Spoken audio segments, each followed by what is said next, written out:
And we are back. Appreciate y'all tapping in with us on this beautiful Monday of the Doing All Right.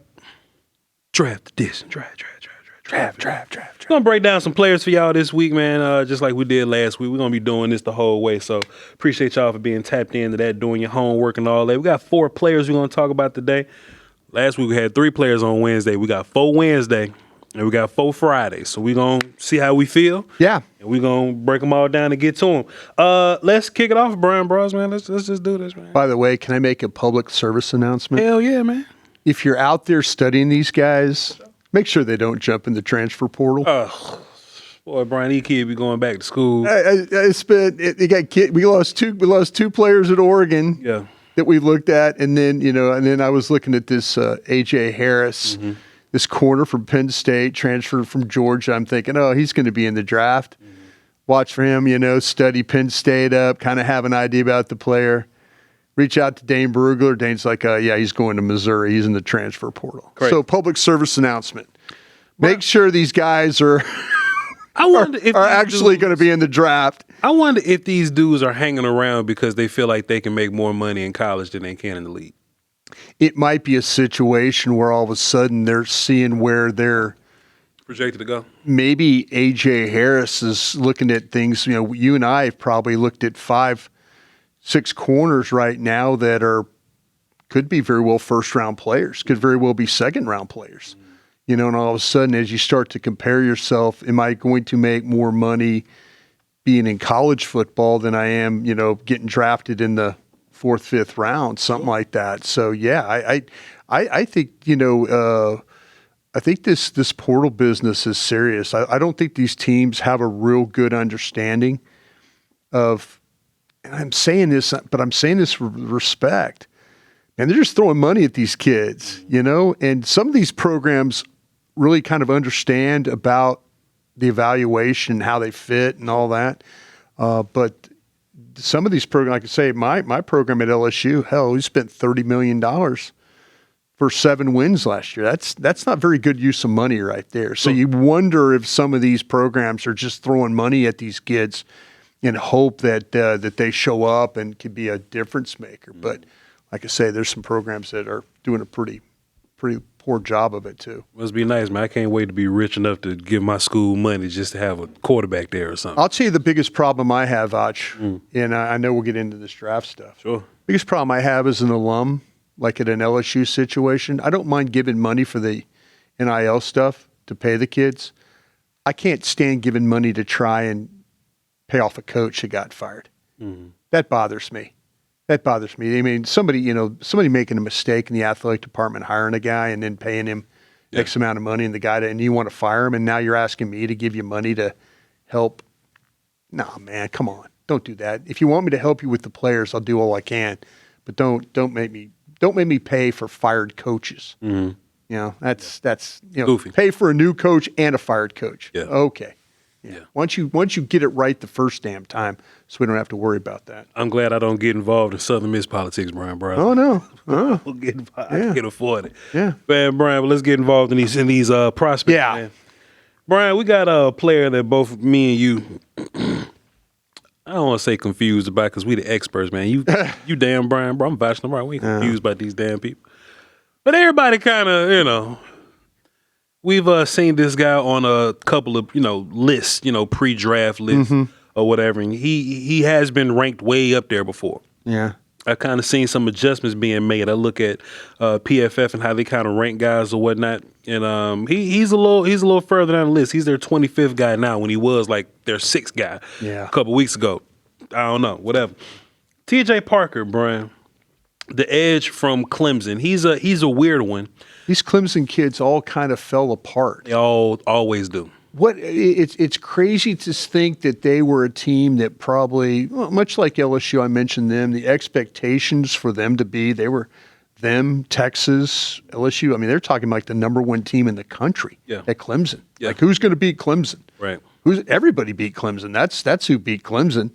But these players, they had a defense, and Parker's part of this too, where you're just, man, what is up? What is up with these guys? They get the recruits, Bryan, Oh, they're a good-looking team now. They get the bodies in there. Yeah. Maybe it's a coaching thing going on because T.J. Parker looks the part. He absolutely looks the part. He looks the part, 6'3", man. 265. You know, big guy, long arms. You can tell that he's a powerful player. You could tell that he got some pop in his hands when he's using them. I don't think he's a horrible moving around guy. Like, he's not slow. He's not a super athlete, but he moves around decently, and you'll see spurts of him like rushing the passer, pushing guys around. You'll see him get around and make a play here or there. I can see how if you're watching T.J. Parker passively, or maybe this one where you know people got to be careful. You watch a T.J. Parker highlight tape, you would think Parker one of them people, Bryan Broaddus. This is what I think T.J. Parker's problem is. I think he has no plan, never. I think he has no plan. That's a terrible way to go through life. You damn straight. You just wake up and just roll. But I think that's how he play football, Bryan. That's how he plays football. Think about Ruben Bain, right? Sure. He's looking around. Yeah. He's going, all right. He might adjust his distance from the tackle or whatever, splits or whatever. You know what I'm saying? He'll come off and read something. He'll see it's a run. He'll stay where he at. Yeah. Or he'll see that it's a pass. He'll go into pass rush mode. Yeah. You'll see Ruben Bain have a set of moves that he's pass rushing on. That'll get stopped. He'll have a counter there.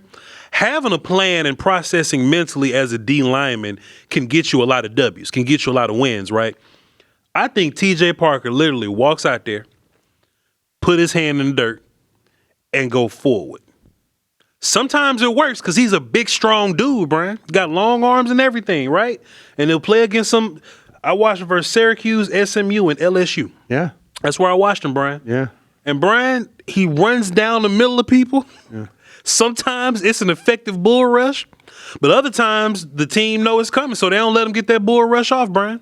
I think when run stuff is happening around him, I don't think he sees it because I don't think he's planning to see it. You know what I mean? He'll get in there, his head will get down.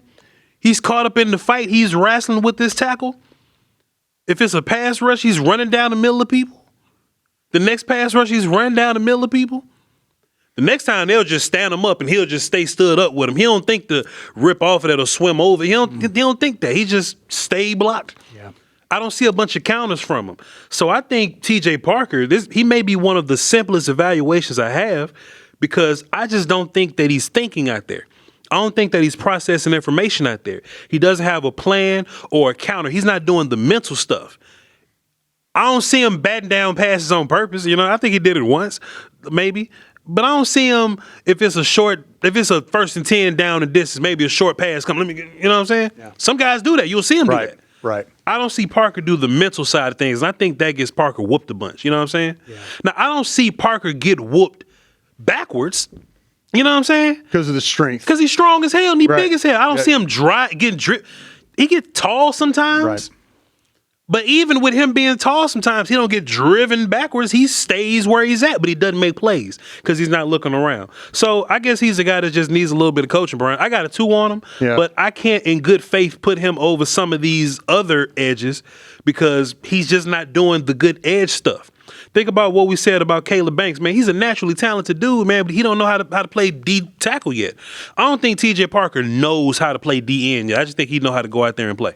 Yeah, I think when you look at T.J. Parker from Clemson, and I think you're absolutely right, I had questions about the quickness, but you're right about the counter moves. I watched the Georgia Tech game, and that was the one time where I actually saw like an arm over move. Yeah. Everything else is just pretty standard stuff, and I didn't feel like that. You know, where's the counter moves? You know, where's the spin move? Where's all that stuff that you try and rush passer with? I do think there's a little stiffness in the way he plays. You know me, I'm now on this hunt for the guys that can really get the edge and go. And turn and go. And you mentioned about how high he is. I think blockers were able to kind of get under him that way because he plays really, really tall. You could see him play with his hand down and with the 2-point stance. We've kind of seen that with Howell with Texas A&M, really more standing up than down. But you know, Parker from Clemson, I went back and watched the sacks from 2024 that he had. I was just curious. And you go back, and there's 3 games. There's 3 games where he had his majority of his sacks from 2024. Pitt, North Carolina State, and South Carolina. Those are the games. That's where the majority of his pressures and sacks came from, And so you saw that he was a much better player as a sophomore. His sophomore numbers were impressive, but I question the quickness. I question where's the quick twitch. I question, like I say, where's the counter moves? And you're right. Maybe I want to believe that Clemson's coaching their guys up to rush the passer. Sure. But man, this guy is one of those. I think you got him right. I was thinking more of the 3rd round than I was the 2nd round. I put him at the bottom of the. I put him in the bottom. I mean, he's probably a 129, probably closer to 130 when you start to talk about the grades. The higher the number, the lower the number, the better. So, for example, a 2nd round guy would have a top 2nd round grade would be a 120.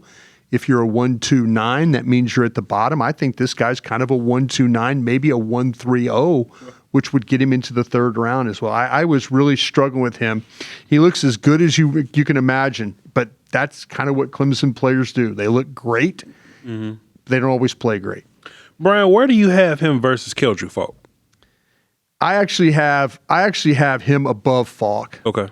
But like I said, these guys, if those are the 2 guys that I'm struggling with, because I'm looking at him like, wait a minute, there was production in 2024. Where's the production in 2025? Yeah. And you don't see that. Yeah. And I'm kind of if you're making me have to go back and look at your film from 2 years ago to get a better understanding, yeah, I'll do it. But my gosh, I mean, you would figure that you would see some improvement from the 24 season to the 25 season. And I think that Faulk, Parker, somebody is going to figure him out. It's not going to be me, though. And so I'm going in this right now thinking, like, could there be a better player here? Absolutely. Yeah. Did I see a better player? Absolutely not. So what round do you have Faulk? Bottom of the 2nd. Okay. That's what I'm saying. I know there's ability there, but I'm not going to sit there and blow smoke up everybody's ass and say, oh, well, this guy is this and this and this. I mean, you can legitimately watch him play, and you're like going, why does he look the way he looks and not having the production? Why is he not quick? Why is he not getting off the ball? Why is he playing tall? Why is he not using any pass rush moves? Yeah. What's happened from 24 to 25 that's made this player dip the way he has? I'll tell you why I have Faulk ranked higher than Parker. Okay. Because at least Faulk shows me the ability in the run game right now. Yeah. I think Faulk is a high floor run game dude. I kind of felt like Parker was a better run defender than he was a pass defender myself. I think Parker, that's true, but I think Parker just be looking around, Bryan. Oh, I think he get lost. I think you got an understanding of him. I don't. Yeah. I admit it. I don't have an understanding of this player like I need to. I do not feel great about him, and I'll let you finish about Faulk and why you got him. Yeah. But Faulk, Parker, I'm just kind of like, that's a struggle for me right now. I'm about to throw a curveball at you. We haven't talked about this guy. Yeah. If you haven't watched him, don't worry about it. LT Overton, you watch him? He's on my list. As soon as we get to show, there's a couple. Again, I spent 40 minutes today watching somebody that's not in the draft. So, But Overton's on my list. This is Alabama, right? Alabama, yes. Yeah. We'll get to him. Don't worry about it. Bryan, why don't you tell us about our guy? Why don't you call him Vega Ioane? Vega Ioane. Vega Ioane. Yeah, that's how, like, when they listen to him talk, he's got this incredibly long first name, but he goes by Vega. Ioane is what it sounds like, what the announcers and stuff are calling Vega Ioane. Yeah. And I know somewhere out there, I know Nick Harris is cringing right now. Yeah, Nick, and I'm sure, He's doing all right. He'll be all right. Tell us about the guard from Penn State, Bryan. Yeah, this is a starter at left guard for the Nittany Lions. This is a really well-built prospect. He's 6'4", he's 330 pounds. He's really stout. He's got heavy hands, good power. He's square. I love these square guys. I really, really do. I know there's some people out there that are more into the athletes and the mobile guys and stuff, but man, you saw what a guy like Booker can do. Booker's a good athlete. I'm not saying Booker's not a good athlete, but you saw what Booker did for the Cowboys, and that's, play with power, play square, play with heavy hands. You could see he can jolt a defender back with his punch. He could stop them in his tracks. He moves fine for his size. He does have some quickness to hook and reach his guy. Again, there's some stiffness in the way he plays. His base can get a little narrow, and you see that he'll kind of get knocked off his track a little bit when he pulls or when he works that second levels. Coaches like to use him in an unbalanced situation, so you'll see him as a wing or playing on the edge. They'll move him over and put the strength to one side of the line with him there. He doesn't have ideal length for the position, but he can anchor down and to sit on this guy. There's snaps where you see him kind of struggling with sustaining of some blocks. I thought he needed to do a little bit better job of finishing some of his blocks. There were some snaps where he was on the ground. We haven't seen that a lot from some of these offensive linemen, but don't be one of those guys that's on the ground. I was really expecting, though, Voch, a lot better athlete. Mm-hmm. And this guy's not that. But I can understand with the power and the size and the mass, the way he's able to sit down on guys. He could struggle a bit with the lateral movements when the outside zone stuff is going on. Or when he has to face a rusher that crosses his face. This is where his base can really kind of get him in trouble, and he'll lose his contact balance. So I do like Ioane. I've got some others I think that I would take over him. Sure. But right now, like I said, if you're looking for a team, if you're going to play just in a power gap scheme, this is the kind of guy. If your team is that team, if your team just comes off the ball, takes a gap and pushes it, this is your guy for him because he could do that. Anything, though, in space might be a little bit more of a reach for him. Gap exchanges might get him, Brian. Slants and stunts and stuff like that might get him. Yeah. One game that I just encourage everybody to watch because I'm big on matchups now. Yeah. Washington versus Caden McDonald, Ohio State, yeah. They had a lot of good matchups. And McDonald's a guy that we like a bunch. We do. And think about both of the reports on both of the players, right? Yeah. When McDonald was being quicker, he was getting the best of Ioane. He sure was. You know what I'm saying? When it was just I'm about to down block or drive somebody off the football, Ioane would win some of those matchups, Brian. So I just encourage everybody to go watch that or whatever. But Brian, you got it, man. He's not quite a Tyler Booker guy. No, I don't. The athletic ability, the size very similar. The way they're able to kind of sit down and play with power, I think, is very similar.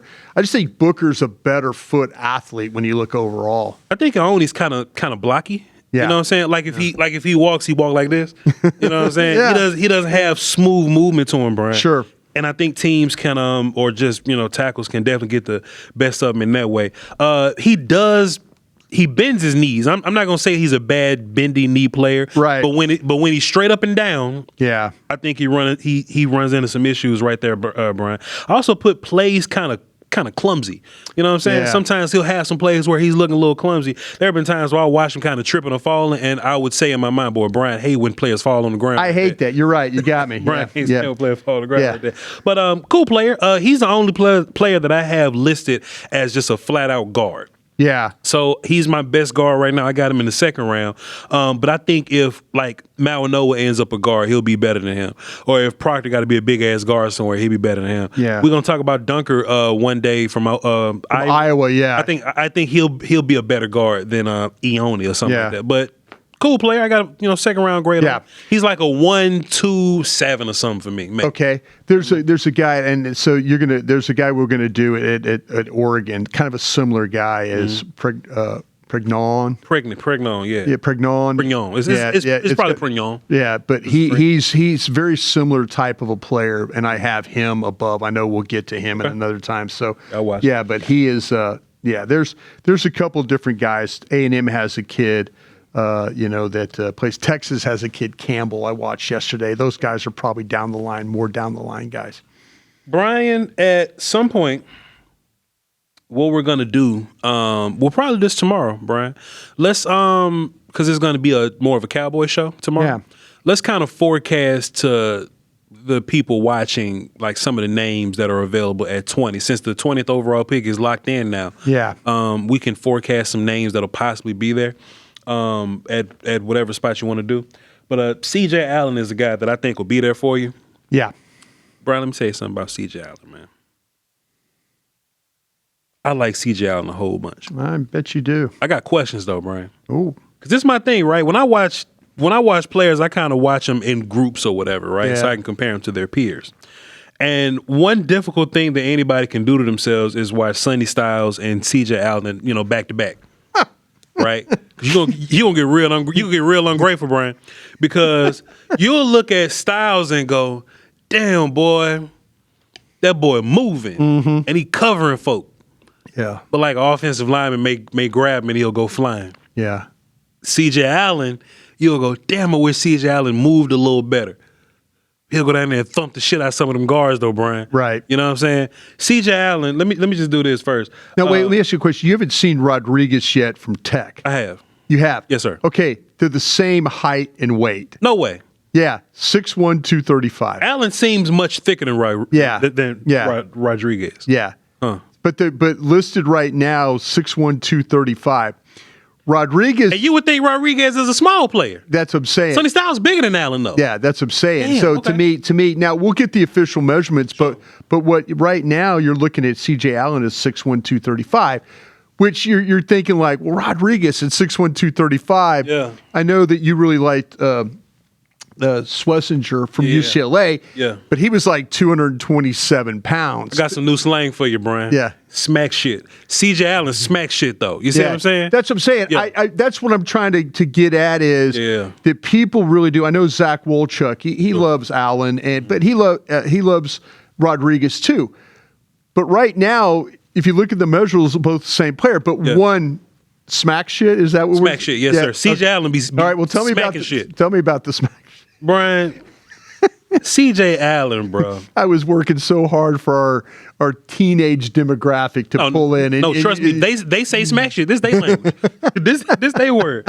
Brian, I would have loved to have this dude on my team last year when, stopping the run was a big issue. Yeah. You know what I'm saying? This dude has a feel for the run, Brian. He sure does. He has a feel for it. Whether it's coming at him, going away from him, he diagnoses it well. Even if it's a little bit of window dressing on it, you know what I'm saying? Right. He deals with it perfectly, Brian. He processes it well. I mentioned it earlier. This dude is a thumper. Yeah. Not just thumping the running back, but thumping people on the way to the running back. Yeah. So these offensive linemen, was he an three tech or something? Was he an XD lineman or something? I know. I just see. I think he's always been a linebacker. Brian, he comfortable in there. Yeah, he likes playing in that. Yeah, he'll step up and he'll get hands on people. Yeah, stack and get rid of these. He'll rip down on these offensive linemen. Yeah, get in there and make a play, Brian, bro. Even if it's all funny looking and just muddy in there, like down blocks, please. Somebody climbing to try to thump him, please. Screens. He's not one of those guys that dip out the way and the running back go the opposite. Man, he'll blow up a blocker. Yeah.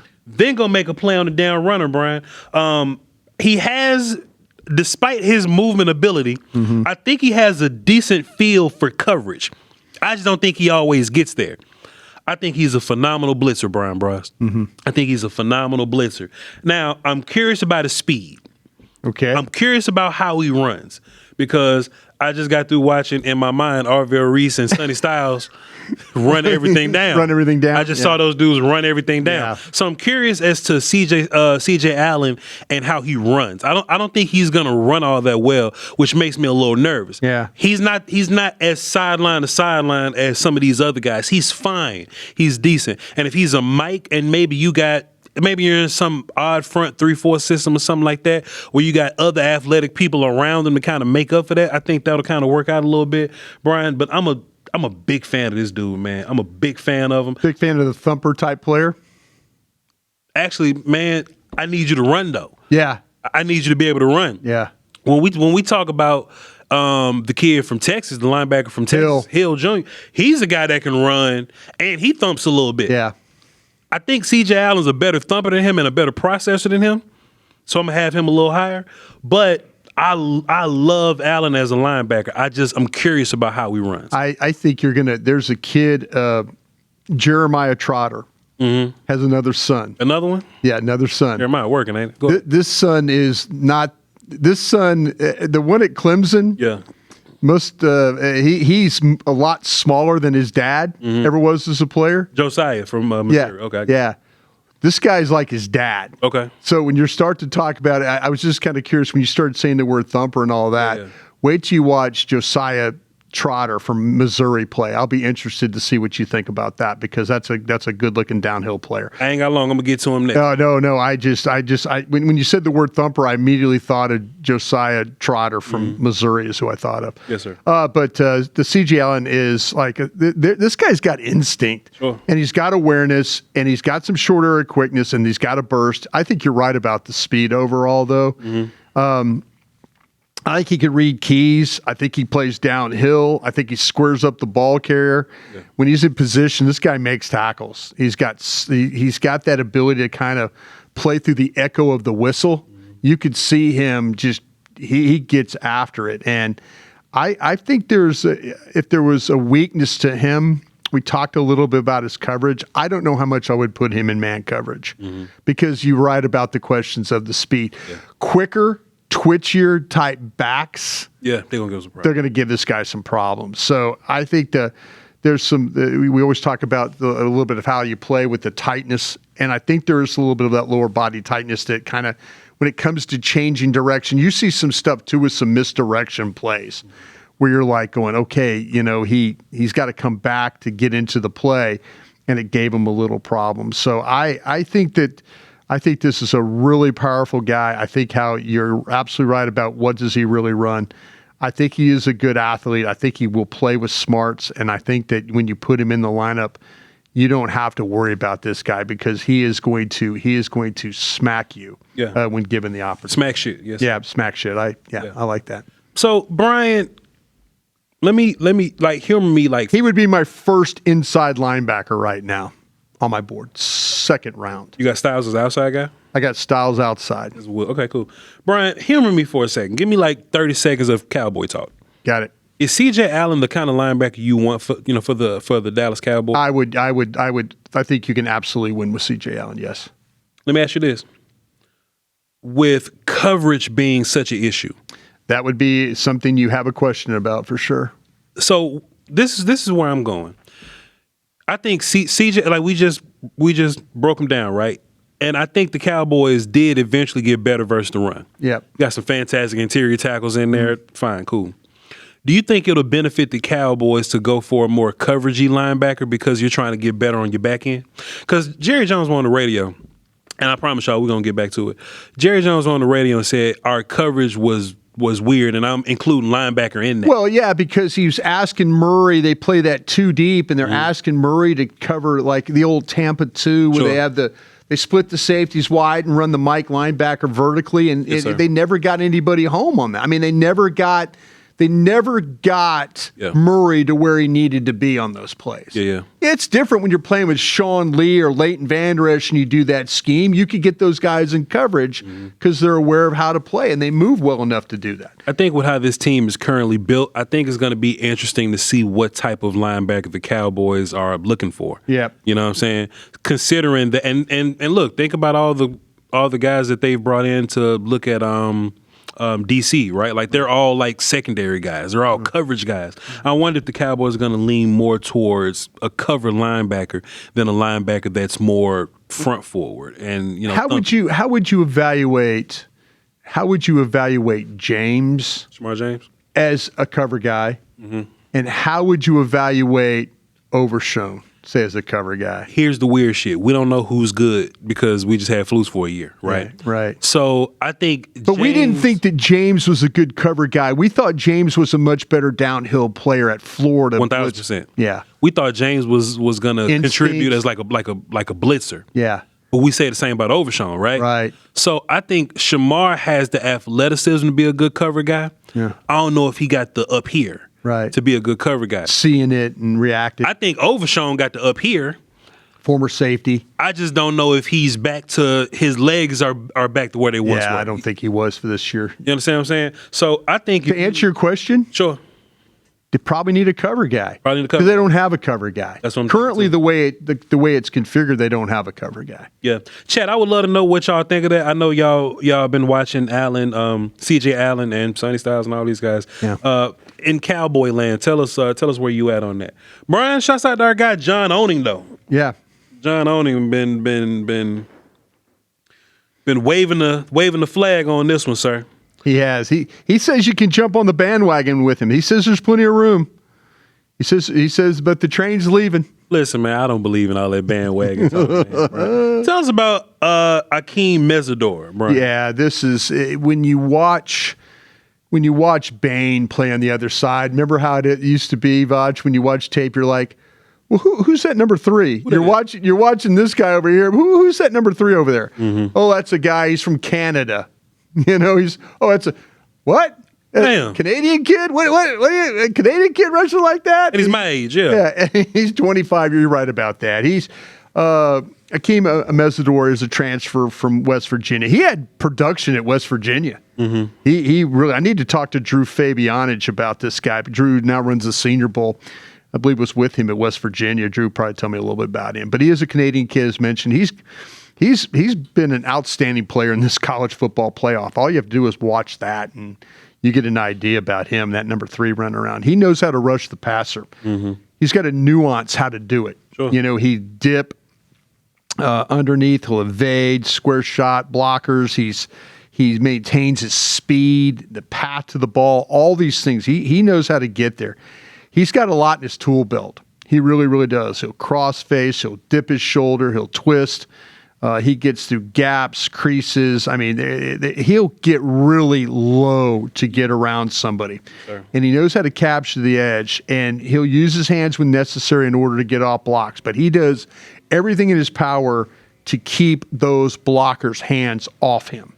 And that's, by the way, with his movements and stuff like that. His first step can put blockers in a really tough situation. He'll see the ball, and he'll just explode off the line. Is outstanding when it comes to the penetration of the play. Has a feel for how to shoot gaps. I've said that. He's got a strong football IQ because he could read the play and he reacts accordingly to the play. He's got a feel for how to get his hands up in throwing lanes. He'll knock down passes. Those are the things you're kind of asking for. Have a little awareness about that. Mm-hmm. He plays in a scheme where they need him. I think that this is how I look at it. If he plays in a scheme where they want him to attack one gap, mm-hmm. there's a great chance for him to do a flourish. Yeah. Just go. Be that one. Just go. That's your gap. Go. I think he's got a shot to really flourish in that. He's disruptive in every sense of the word. Now, what we need to check on, and John, I've told you this, and you know, buddy, he's had medical surgeries on both of his feet. So is this a situation that we've seen from Bland, or is it something that is completely different? I think when we get to the combine. Yeah, feet look good to me, though. Yeah, no, you're right about that. Hell, I thought he tore his pec the other day in that game when he went down, but he got back up and was a big part of it at the end. But both his feet have had surgeries on them and will need to be checked. So that's something to keep in mind when you're looking at this player. Brian, he's 280. Did you think that he was 280? 6'3", 280. He didn't look that on tape, does he? Brian, boy, he physical though, ain't he? Oh, heck yeah. He's physical though, ain't he? Yeah. Brian, it's almost mechanical. Let me sit up. It's almost, he's almost like a machine. Yeah. How, all right, I'm a stab to the middle. Yeah. Control this wrist. Pull cloth here. Yeah. Rip over, flag it to the quarterback. Yeah. Or it's I'm a dip shoulder, get skinny. Yeah. Attacking half of you. Yeah. Come up, defeat the outside hand. Get flat, go get the quarterback. You know what I'm saying? They line him up in B gap, Brian. Mm-hmm. I was like, because look, to my eyes, because I'm goofy, to my eyes, Bane is the bigger guy. Because I'm goofy. Bane's the bigger dude. He looks bigger because he's shorter and he's wider. Because he's thick. He's thick, I'm like, pause. I'm like, why they don't put Bane and B gap? With 2 C's? Hey, Pause with a capital P. Hey, why they putting Mesidor in there? Why don't put Bane in there? Quickness, man. It's because of everything that you just said. It's the one gap, it's the rip, it's the dip, it's the get small, it's the don't let you get hands on me type guy. Mm-hmm. He's disruptive, man. This cat is really this is why I think they have a chance against Indiana in this playoff. Yeah. They are going to get after Indiana. Yeah. But Indiana is really good on offense. Their offensive line is quality. They got skill guys. Yeah. But man, this is where Miami's going to have to win the game with Bane and Mesidor and those guys, and you'll see it. Everybody will get. If you haven't already know who this player is, I have a feeling you're going to learn about him in this championship game a week from Monday. But Brian, he doesn't waste any. No. Nothing's wasted. No. You know what I'm saying? I'm going to kill the animal, get the meat, make a jacket out of the hide. I'm going to make arrows out of the claws. Yeah. And I'm going to make a chain out of the teeth, Brian. He don't waste nothing. Yeah. You know what I'm saying? He has a setup. First of all, he has a plan. With a setup. Yeah. With a counter and a backup to that, Brian. Sure. These my kind of guys, man. Brian, these my kind of guys. The nuanced guys, I don't give a damn. I don't care that he my age. Right. These my kind of guys. Yeah. Because I know that he can go into the league and play right now. Oh, yeah. He can go in the league and play right this damn second, Brian. Yeah. Ain't he nice against the run? Brian, I'm going to put a 2 on him because I'm phony. Uh-huh. I'm excited about him. But I'm going to put a 2 on him. I got him behind Howell. Because I think Howell got a little more room to grow, too. Yeah. I got him behind Howell, but I got him above height. Yeah. Mellow height. And then I got RM, and then we got Kelvin and TJ. This is my third best guy. Your third best guy? Let me ask you this. You got him over Howell. I got him over Howell. I don't even hate you for saying that. I don't even hate you. This mother, he nice. Yeah. Well, go ahead, please. I got him over Howell. Let me ask you this. Him or Bailey from Texas Tech? Bailey gets 16 sacks in his sleep. This is where we got to talk. Watch this, Brian. Yeah. Bailey You're about to pivot this thing somewhere, aren't you? No, I ain't. Here's my point. Yeah. Bailey got 16 sacks, and I think he still has room to improve. Sure. I think Mesidor is as good as he could be right now. So the floor is as high as it's going to be with this guy, right? I think Mesidor is as good as he gonna get. Right. He an old man. I don't know if his body gonna change all that much. Sure. His feet hurt already. You know what I'm saying? I don't even talk about injury when I'm breaking down play. Yeah. But he's good to go right this second. Right. I think Bailey is a ready-made player. He's ready-made player. But I think Bailey is better for the long run. But he can play now. Sure. So I look for the guy that got a floor and a ceiling. Right. Bailey has a floor and a ceiling. Mesidor got a high floor. Yeah. I don't know how much better Mesidor is going to get right now. Right. So I'm picking Bailey over Mesidor. And the same for Howell. I think Howell can get a little better. Howell can get better. You're right about that. I think Howell can get better. But I think Mesidor, as good as Mesidor is, though, Mesidor is the guy that in his rookie year can get 9 sacks and be better than all these people. Okay, do me a favor here. Por favor. Tell me, if you can, what you thought about Donovan Ezaraku coming out of Boston College last year. Man, let me tell you why you ain't wrong about this, though. Donovan Ezaraku ain't 33 years old. Yeah. But Donovan Ezaraku, a natural pass rush getter, a natural pass rush. Yeah. Kind of like Bailey. Yeah. Rolls out the bed, has a plan, has a counter. Yeah. A big tool belt. Yeah. He's practicing moves even while he's out. You see him working on stuff and got better throughout the year. I keep saying, yeah. High effort in the run game. Can get better in the run game, but high effort in the run game. What else I say about Donovan Ezaraku? Yeah, just pass rush savant Donovan Ezaraku. Yeah, basically, yeah. If you had to tick between Mesidor and Donovan Ezaraku, who would you pick? Man, Mesidor's so nice, Brian. Oh, Mesidor's so nice. But he's 33 years old. And he's my age. But I think I would say the same thing, though. To not be phony, I think I'd say the same thing. I could see Donovan Ezaraku, and he had 16 sacks or something last year. Yeah. But Donovan is a 16-sack guy that can also get better. Right. I think Mesidor is where he's at right now. Okay. He's good right now. So Mesidor is you're just saying if you're ready to go rush the passer, this is your guy. Sure. I think Bailey, Howell, and Donovan Ezaraku, they may have a down year. Yeah. But I could see them in 4 years taking the league over.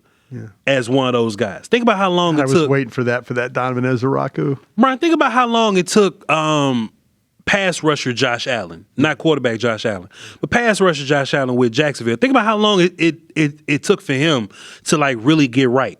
And he's a similar kind of guy as a pass rusher, right? But it took towards the end of his contract. He was cool throughout them years, but this latest iteration of him is like, all right, now I'm a guy.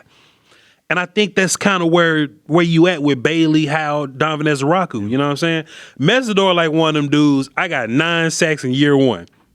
And I might get 9 sacks the next year. Yeah. Might get 8 the next year. Oh, then it's going to start steadily going down? All my peers got 16 now, though. Right. In week 5, my peers in double digits.